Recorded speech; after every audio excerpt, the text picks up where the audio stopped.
Everyone, welcome to my YouTube channel Krishna love classes. आज हम IPC यानी भारतीय दंड संहिता के कुछ वेरी मोस्ट इंपॉर्टेंट एमसीक्यूज देखेंगे जो कि पिछली परीक्षाओं में पूछे गए हैं, स्पेशल यूके पीसीएसजे में। और इन्हें सॉल्व करने से क्या बेनिफिट होगा आपको कि एक तो उत्तराखंड में काफ़ी क्वेश्चन प्रीवियस ईयर के पूछे जाते हैं, ठीक है। और भी अदर जुडिशल एग्ज़ाम्स आ रहे हैं जैसे कि एमपी, यूपी, एपीओ, तो इन सभी में लगभग यहाँ से क्वेश्चन पूछे ही जाने हैं। तो चलिए स्टार्ट करते हैं। सबसे पहले जो हमारा क्वेश्चन है वो ये है कि भारतीय दंड संहिता प्रवृत्त कब हुई थी, यानी इन्फोर्समेंट इसका कब हुआ था। तो आई होप सभी जानते होंगे, कॉमन सा क्वेश्चन है। अगर आप एक स्टूडेंट हैं जुडिशरी के, तो 1 जनवरी 1862 को भारतीय दंड संहिता प्रवृत्त हुई। अब इसकी ऐतिहासिक पृष्ठभूमि के बारे में कुछ जानते हैं। तो देखिए, आईपीसी का प्रवर्तन तो 1 जनवरी 1862 से हुआ, लेकिन जैसे गवर्नर जनरल की जो अनुमति मिली थी वो 6 अक्टूबर को ही मिल गई थी, 6 अक्टूबर 1860 को ही। लेकिन इन्फोर्समेंट कब हुआ? 1862 में, ठीक है। और यानी कि इसका इनेक्टमेंट कब माना जाएगा? 6 अक्टूबर को। और इसकी ड्राफ्टिंग लॉर्ड मेकाले द्वारा की गई, जो कि प्रथम विधि आयोग के अध्यक्ष थे। यहाँ से 3 क्वेश्चन बनने हैं। ड्राफ्टिंग लॉर्ड मेकाले, और जो कि कौन से आयोग के? प्रथम विधि आयोग के अध्यक्ष थे, ठीक है। यहाँ से ये क्वेश्चन पूछ लिया जाता, कौन सा विधि आयोग था? प्रथम विधि आयोग। और तो जैसे कि गोवा, दमन दीव, पांडिचेरी में आईपीसी कब लागू हुई थी? तो 1 अक्टूबर 1963 को, जबकि पूरे भारत में 1 जनवरी 1862 को लागू हो गई थी, ठीक है। और नेक्स्ट क्वेश्चन है, अपराध का निम्न में से कौन सा एक आवश्यक तत्व नहीं है? तो अपराध के लिए क्या क्या होना चाहिए? दुराशय होना चाहिए, मनुष्य होना चाहिए, एक्ट होना चाहिए। लेकिन मोटिव यानी प्रयोजन, जो कि उद्देश्य बोलते हैं, वह आवश्यक नहीं है, ठीक है। नेक्स्ट क्वेश्चन है, अपराध कारित करने में निम्न में से क्या आवश्यक नहीं है? देखिए, ये सभी पूछे गए क्वेश्चंस हैं जो हम आपके साथ शेयर कर रहे हैं यूके पीसीएसजे में 2002 में, 2008 में, और ये 2008 में पूछा गया है। तो जैसे कि हमने देख लिया, फिर से वही क्वेश्चन रिपीट हुआ है, मोटिव आवश्यक नहीं है, ठीक है। तो आईपीसी का प्रथम प्रारूप किसने तैयार किया था? आई होप सभी जानते होंगे, अभी हम डिस्कस कर चुके हैं, लॉर्ड मेकाले ने। निम्नलिखित में से किसी व्यक्ति के आपराधिक दायित्वाधीन ठहराने के लिए अनिवार्य नहीं है। तो क्या अनिवार्य नहीं है? मोटिव यानी हेतु अपराध के आवश्यक तत्व के अंतर्गत नहीं आता है। अपराध के आवश्यक तत्व कौन कौन से होते हैं? सबसे पहले तो एक ह्यूमैनिक बीइंग यानी कि मानव होना चाहिए। और मानव के मन में क्या होना चाहिए? दुराशय होना चाहिए।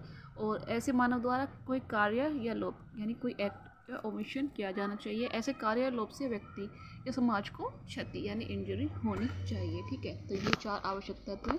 इनके अलावा कोई भी ऑप्शन आए तो आपको उसे नेगलेक्ट कर देना है। सिर्फ ये 4 ही ऑप्शन देखने हैं, अगर वो नहीं है तो इसका मतलब वही आंसर होगा। नेक्स्ट क्वेश्चन है, निम्नलिखित दिए गए कथनों का अवलोकन कीजिए तथा सही उत्तर पर चिन्ह लगाइए। सबसे पहले है अपकृत्य तथा अपराध। अपकृत्य का जो अपराध है, न तो बिल्कुल एक तो अपकृत्य और एक अपराध न तो बिल्कुल भिन्न है और न ही बिल्कुल समान है। क्या ये सही है? या फिर ऑप्शन नंबर बी, हत्या पूर्णतः अपराध है। क्या ये भी आपको सही लग रहा है? या फिर बिना आशय के अत्याचार केवल अपकृत्य है? तो इसका जो राइट आंसर है ऑप्शन नंबर सी है, ये सभी सही है। तो अपराध और अपकृत्य दोनों अलग अलग हैं, ठीक है। और तो बिना आशय के कोई भी अत्याचार केवल अपकृत्य होगा और हत्या पूर्णतः अपराध है। नेक्स्ट क्वेश्चन है हमारा, अब हम इसकी प्रेम्बल पर आ जाते हैं कि भारतीय दंड संहिता 1860 की धारा 1 संबंधित है किससे? संहिता के नाम, उसके प्रवर्तन और उसके विस्तार से, ठीक है।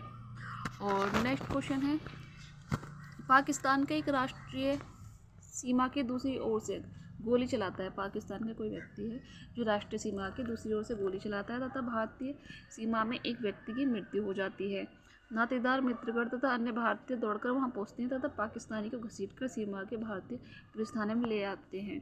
फिर क्या भारतीय न्यायालय हत्या के लिए उस अभियुक्त का विचारण कर सकते हैं? ऑप्शन नंबर ए नहीं, या ऑप्शन नंबर बी हाँ, या फिर ऑप्शन नंबर सी उसे पाकिस्तान में विचारण हेतु अधिकारियों को सौंपा जाएगा, या फिर उपरोक्त में से कोई नहीं। तो जो इसका राइट आंसर रहेगा ऑप्शन नंबर बी रहेगा कि वह अपराध का वहाँ पर विचारण कर सकते हैं, ठीक है। यानी कि जो भारत यानी इंडिया के अंतर्गत उसके अपराध का विचारण किया जा सकता है।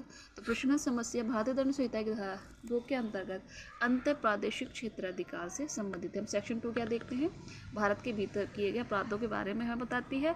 और एक विदेशी भारतीय सीमा में अपराध करता है वह दोषी होगा और दंडित किया जाएगा इस तथ्य पर ध्यान दिए बिना कि वह कितने दिनों से भारत में है। यदि वो भारत में अपराध कर रहा है तो उसे दंडित किया जा सकता है। नेक्स्ट क्वेश्चन है क्वेश्चन नंबर 3 और इसमें सबसे पहले है कि एक भारतीय द्वारा विदेश में किए गए अपराध के विचारण का क्षेत्राधिकार भारत के न्यायालयों को है। और सेकंड है एक विदेशी द्वारा भारत में किए गए अपराध के विचारण का क्षेत्राधिकार भारतीय न्यायालयों को नहीं है। इनमें से सही कौन सा है? तो एक भारतीय जो कि विदेश में किए गए अपराध के लिए भारत में विचारण के लिए उसका किया जा सकता है, या फिर एक विदेशी जो भारत में किए गए अपराध के लिए विचारण का क्षेत्राधिकार या फिर भारतीय न्यायालय को नहीं है। तो इनमें से कौन सा सही है? तो जो इसका राइट आंसर है ऑप्शन नंबर 1।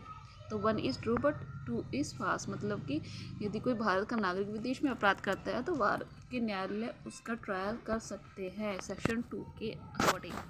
नेक्स्ट है क्या जो भारत का नागरिक है उगांडा में हत्या करता है वह दिल्ली में पकड़ा जाता है, हत्या के अपराध के लिए वह केवल उगांडा में दायी है या फिर केवल उस देश में जहाँ मृतक नागरिक था, और या फिर दिल्ली में, या फिर विचारित और दोषित किया जा सकता है।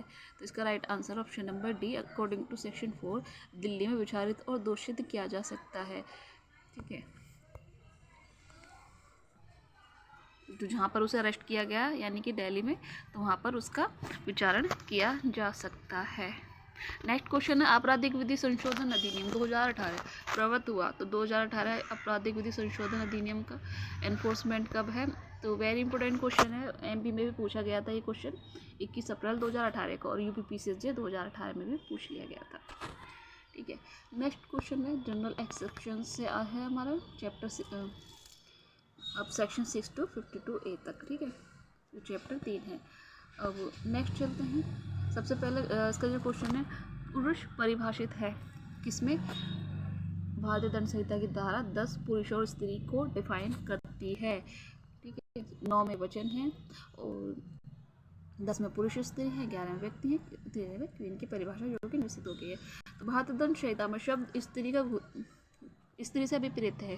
तो देखो स्त्री से आप सिर्फ आपको एक बात याद रखनी, किसी भी आयु की स्त्री चाहे वो छोटी हो या बड़ी हो तो स्त्री की डेफिनेशन के अंतर्गत वह आएगी। ठीक है, चाहे 1 साल की बच्ची ही क्यों ना हो। नेक्स्ट क्वेश्चन है न्यायालय शब्द को भारतीय दंड संहिता की किस धारा में परिभाषित किया गया है? सभी जानते होंगे सेक्शन 19 में, सॉरी सेक्शन 20 है इसका, सेक्शन 20 में न्यायालय को, जबकि सेक्शन 19 में न्यायाधीश को परिभाषित किया गया है। ठीक है, नेक्स्ट क्वेश्चन पर चलते हैं। निम्नलिखित में से कौन संहिता की धारा 21 के अर्थ के अंतर्गत लोक सेवक नहीं है? तो कौन नहीं है? विश्वविद्यालय का परीक्षक लोक सेवक नहीं है, जबकि नगर पालिका कमिश्नर, सांसद, विधायक ये लोक सेवक हैं, विश्वविद्यालय का परीक्षक नहीं है। तो एक केस था RS नाइक बनाम AR अंतोलो के मामले में, विशिष्ट अनुसार विधायक MLA जो विधायक हैं यानी कि MLA लोक सेवक नहीं है। ठीक है, और लेकिन एक मिनट,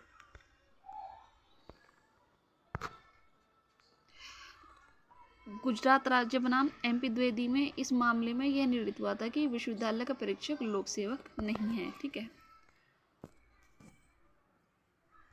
नेक्स्ट क्वेश्चन है निम्न में से कौन लोक सेवक नहीं है? तो राज्य का मुख्यमंत्री या फिर central board of film sensor का सभापति, बीमा कंपनी का सर्वेक्षक या राष्ट्रीयकृत बैंक का कर्मचारी। तो इसका राइट आंसर हो जाएगा ऑप्शन नंबर सी, बीमा कंपनी का सर्वेक्षक लोक सेवक नहीं है। ठीक है, बाकी कौन कौन है अच्छे से देख लीजिएगा। राष्ट्रीयकृत बैंक का कर्मचारी, central board of film sensor का सभापति, राज्य का मुख्यमंत्री कौन नहीं है? एक तो बीमा कंपनी का सर्वेक्षक नहीं आएगा और विश्वविद्यालय का परीक्षक भी इसमें नहीं आता है। ठीक है, भारतीय दंड संहिता 1860 की धारा 21 के अनुसार निम्न में से कौन लोक सेवक हैं। ऑप्शन नंबर ए संसद का सदस्य है, ऑप्शन नंबर बी राज्य विधायिका का सदस्य है, ऑप्शन नंबर सी मुख्यमंत्री और प्रधानमंत्री, या फिर इनमें से कोई नहीं। तो जो इसका राइट आंसर है यहाँ पर पॉजिटिव पूछा गया, यानी कि कौन है, तो मुख्यमंत्री और प्रधानमंत्री लोक सेवक हैं, जबकि राज्य विधायिका के सदस्य नहीं है, संसद का सदस्य नहीं है। ठीक है, नेक्स्ट क्वेश्चन पर चलते हैं। पहले इसका देख लेते हैं एक्सप्लेनेशन। एम करुणानिधि बनाम भारत संघ 1977 के बाद में उच्चतम न्यायालय ने धारित किया कि मुख्यमंत्री तथा प्रधानमंत्री भारतीय दंड संहिता 1860 की धारा 21 के अर्थों में लोक सेवक हैं, जबकि RS नाइक यारंतुले के बाद में धारित किया कि संसद तथा विधायक भारतीय दंड संहिता 1860 की धारा 21 के अर्थ में लोक सेवक नहीं है। ठीक है, तो इसमें अब नेक्स्ट चलते हैं क्वेश्चन नंबर 7। निम्नांकित में से एक लोक सेवक नहीं है। ऑप्शन नंबर ए परिसमापक यानी लिक्विडेटर, या फिर एक सिविल जज, या फिर न्यायालय की सहायता कर रहा पंचायत सदस्य, सहकारी समिति का सचिव। तो आप आंसर गैस कीजिए, इसका आंसर क्या होना चाहिए। तो इसका राइट आंसर है सहकारी समिति का सचिव लोक सेवक नहीं है। कौन कौन है? न्यायालय की सहायता कर रहा पंचायत का सदस्य इसका लोक सेवक है, और परिसमापक सिविल जज ये लोक सेवक माने जाएंगे। नेक्स्ट क्वेश्चन है, भारतीय दंड संहिता की धारा 22 की परिभाषा के अनुसार कौन सी वस्तु चल संपत्ति नहीं है। तो ऑप्शन नंबर सी ट्री यानी कि वृक्ष चल संपत्ति नहीं है। ठीक है,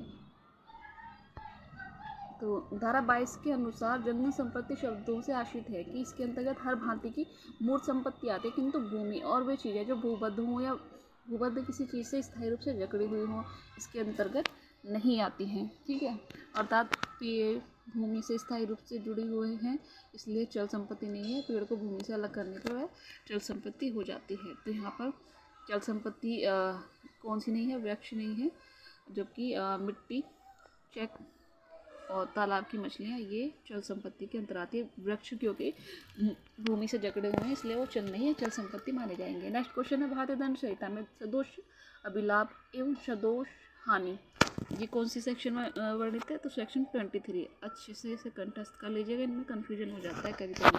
ठीक है, क्योंकि अवैध रोपी आता है वो 32 में है।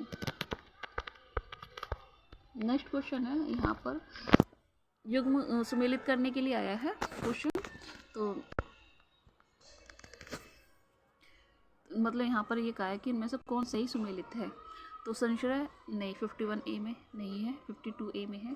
सदोष हानि ये सही है। ठीक है, 12 वर्ष कम आयु की महिला के साथ सामूहिक बलात्संग ये 376 में है, ये 376 घ और ख।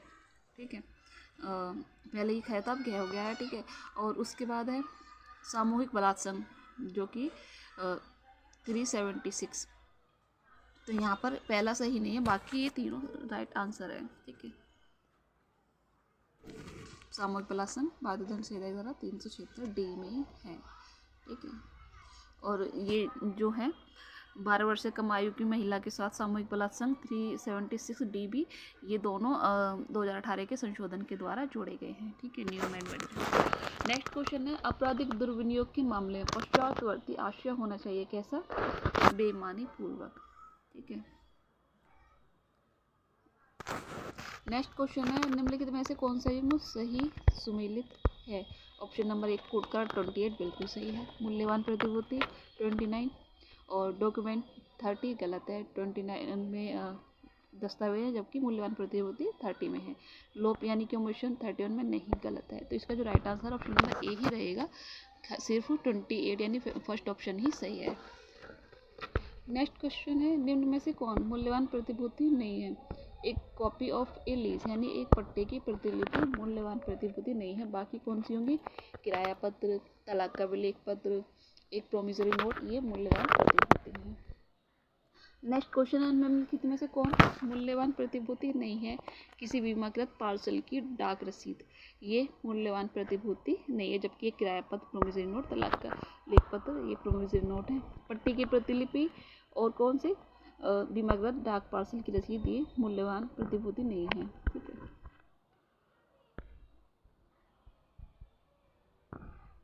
तो सेक्शन 30 है मूल्यवान प्रतिभूति परिभाषित करती है। शब्द मूल्यवान प्रतिभूति केवल मूल यानी मौलिक दस्तावेजों के लिए प्रयुक्त होता है, उनकी प्रतिलिपियों के लिए नहीं। ठीक है, तो यहाँ पर क्या कहा गया है, बीमाकृत डाक की रसीद है और वहाँ पर पट्टे की प्रतिलिपि थी, इसलिए वो मूल्यवान प्रतिभूति नहीं है।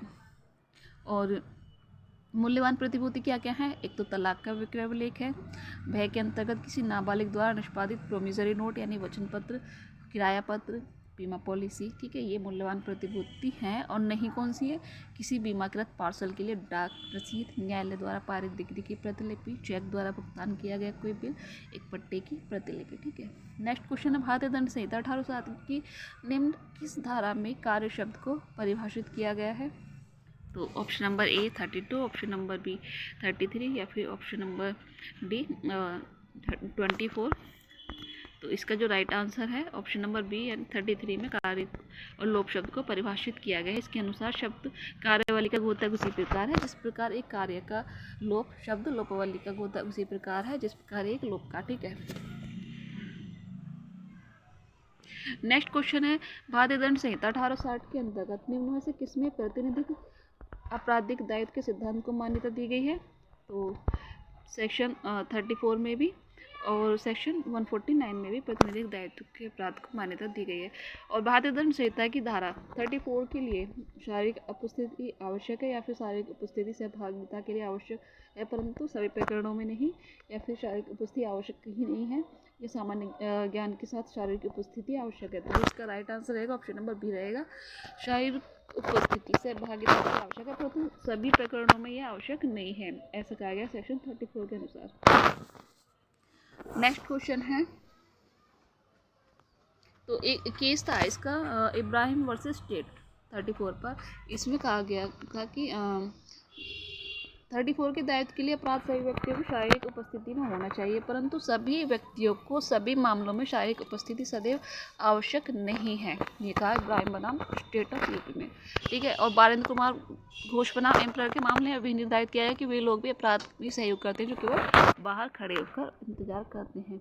नेक्स्ट क्वेश्चन है, एक्स एवं वाई दोनों जेड की हत्या करने जाते हैं। एक्स हाथ में भाला लिए चौकन्ना खड़ा रहता है, वह जेड पर कोई वार नहीं करता है, वाई जेड को मार डालता है। तो यहाँ पर X and Y both are liable for murder of Z, यानी कि दोनों ही बेशक एक खड़ा रहा हो दोनों ही लाइबल होंगे। जैसे कि सेक्शन 34 में अभी हमने केस देखा था महबूब शाह बना बारेंद्र कुमार घोष बना एम्परर में बताया गया था कि जो खड़े रहते हैं वे भी अपराध करते हुए माने जाते हैं सेक्शन 34 के अकॉर्डिंग। नेक्स्ट क्वेश्चन है, भारतीय दंड संहिता की धारा 34 सामान्य आश्रय शब्द को परिभाषित करती है। इसके अनुसार निम्नलिखित में से कौन सा तत्व इसका आवश्यक तत्व नहीं है। तो ऑप्शन नंबर ए, किसी के द्वारा आपराधिक कार्य किया गया होना चाहिए। ठीक है, नेक्स्ट क्वेश्चन है, निम्न वादों में कौन सा एक वाद भारतीय दंड संहिता की धारा 34 से संबंधित है। के एम नानावटी बना महाराष्ट्र राज्य, निहारेंद्र दत्त बनाम किंग एम्परर, या फिर बारेंद्र कुमार घोष बनाम किंग एम्परर, या फिर केदारनाथ बनाम पश्चिम बंगाल राज्य। तो इसका right answer option number C, Barendra Ghosh बनाम एम्परर राज्य धारा 34 से संबंधित है। और इस वाद में लॉर्ड समरन ने यह सिद्धांत प्रतिपादित किया कि अन्य लोगों की तरह अपराध में वे भी कार्य करते हैं जो मात्र खड़े रहते हैं। और के एम नानावटी बनाम महाराष्ट्र राज्य आप आई होप सभी जानते होंगे अचानक प्रकोपन से यानी सडन प्रोवोकेशन से संबंधित है। नेक्स्ट क्वेश्चन है, भारतीय दंड संहिता की धारा 34 का निम्नलिखित में से कौन सा आवश्यक तत्व नहीं है। तो इसके उद्देश्य को अग्रसर करने में किया गया कार्य है। मुझे तो ये क्वेश्चन कुछ रॉन्ग लग रहा है, जबकि उद्देश्य को अग्रसर करने में हाँ एक्ट किया जाना जरूरी नहीं है, क्योंकि जो खड़े रहते हैं वे भी अपराध करते हैं। तो यही इसका राइट आंसर है, इसमें नेगेटिव पूछा गया है। ठीक है, तो इसके एसेंशियल एलिमेंट्स जो है 34 के, कोई एक्ट होना चाहिए, और आपराधिक कृत्य एक से अधिक व्यक्ति द्वारा किया गया हो। आपराधिक कृत्य सभी व्यक्तियों के सामान्य आशय को अग्रसर करने में किया गया, व्यक्तियों के बीच सामान्य आशय पूर्व निर्धारित योजना के अंतर्गत किया गया हो। अपराध में सभी अभियुक्त किसी न किसी प्रकार से सम्मिलित हों। अपराध घटित होते समय सभी व्यक्तियों की शारीरिक उपस्थिति परंतु सभी मामलों में सदैव जरूरी नहीं है। तो अतः विकल्प डी सामान्य उद्देश्य के अग्रसर में किया गया कृत्य धारा 49 से संबंधित है। धारा 34, 35 एंड 49 संयुक्त दायित्व से संबंधित है। नेक्स्ट क्वेश्चन है, भारतीय दंड संहिता की धारा 34 में प्रयुक्त वाक्यांश सभी के सामान्य आशय के अग्रसरण में से विपरीत है। ये कब जोड़ा गया था? ये है 1870 के संशोधन द्वारा जोड़ा गया था। ठीक है, जो इसका वाक्यांश है ना, सभी के सामान्य उद्देश्य आशय के अग्रसरण में, तो ये 1870 के अमेंडमेंट के द्वारा जोड़ा गया था। नेक्स्ट क्वेश्चन है, किस वाद में न्यायालय ने सामान्य आशय एवं समान आशय में अंतर को स्पष्ट किया था? तो ये किया था महबूब शाह बनाम एम्परर के वाद में। ठीक है, महबूब शाह बनाम जो सम्राट है, इसका वाद में 1943 का वाद है। इसमें सामान्य आशय समान आशय के बीच अंतर किया गया था। नेक्स्ट क्वेश्चन है, निम्नलिखित में से कौन भारतीय दंड संहिता की धारा 34 के अंतर्गत पदावली सामान्य आशय का अर्थ नहीं है? तो जिसका right answer option number B, परिणाम के किसी पूर्वानुमान के बिना एक आपराधिक कृत्य करने की इच्छा। तो ये गलत है, क्योंकि प्री प्लानिंग होनी जरूरी है। बिना प्री प्लानिंग यानी पूर्वानुमान के यहाँ पर 34 का एक्ट नहीं होगा। ठीक है, जबकि 34 के लिए प्री प्लानिंग और meeting of mind very must है। ठीक है, और नेक्स्ट क्वेश्चन है, सही मिलान करने के लिए है, तो हम यहीं पर सीधे देख लेते हैं। केहर सिंह बनाम दिल्ली प्रशासन का राज्य आपराधिक शेड्यूल से संबंधित है। नवाब अली बनाम उत्तर प्रदेश का राज्य सामान्य उद्देश्य से है। विश्वनाथ बनाम उत्तर प्रदेश राज्य प्राइवेट प्रीतिरक्षा से, जबकि महबूब शाह बनाम सम्राट राज्य सामान्य आशय से। नेक्स्ट क्वेश्चन है, अन्य बातों की तरह अपराध में वे भी कार्य करते हैं जो मात्र खड़े रहते हैं और प्रतीक्षा करते हैं। यह अभिकथन है कौन से केस में किया गया था? तो ये किया गया था बारेंद्र कुमार घोष बनाम एम्परर। हम पीछे देखते ही आ रहे हैं। ठीक है, और नेक्स्ट क्वेश्चन है, भारतीय दंड संहिता 1860 की धारा 34 को लागू करने में उनमें से क्या आवश्यकता नहीं है? सामान्य आशय होना चाहिए, अपराध कारित करना आवश्यक है, या फिर अभियुक्तों की संख्या 5 होनी चाहिए? नहीं, ऐसा जरूरी नहीं है। अभियुक्तों की संख्या 5 149 में जरूरी, जबकि 34 में जरूरी नहीं है। ठीक है, यही सही आंसर है। नेक्स्ट है, ये सही मिलान करने के लिए है। ठीक है, तो पहले हम देखते हैं केहर सिंह बनाम दिल्ली प्रशासन का राज्य, आई होप सभी जानते होंगे, आपराधिक शेड्यूल से है। नवाब अली बनाम उत्तर प्रदेश राज्य, ये तथ्य की भूल से है।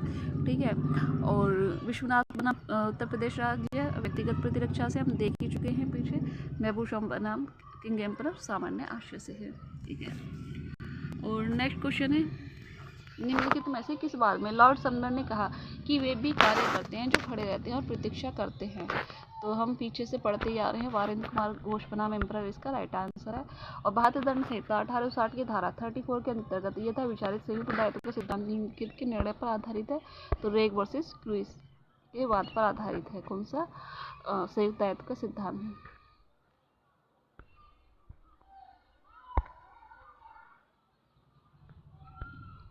नेक्स्ट है, सही मिलान करने के लिए आया है, फिर से वही जो हम पहले देख चुके हैं।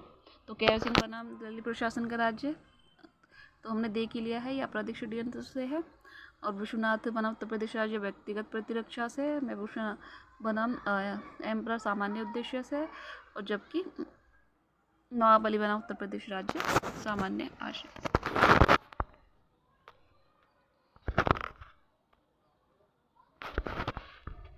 नेक्स्ट क्वेश्चन है, प्रत्येक संविधि में दुराशय अंतर्निहित माना जाता है जब तक कि इसके प्रतिकूल सिद्ध नहीं कर दिया जाता है। ये कहा था शेराज वर्सेस डी रुडजन में।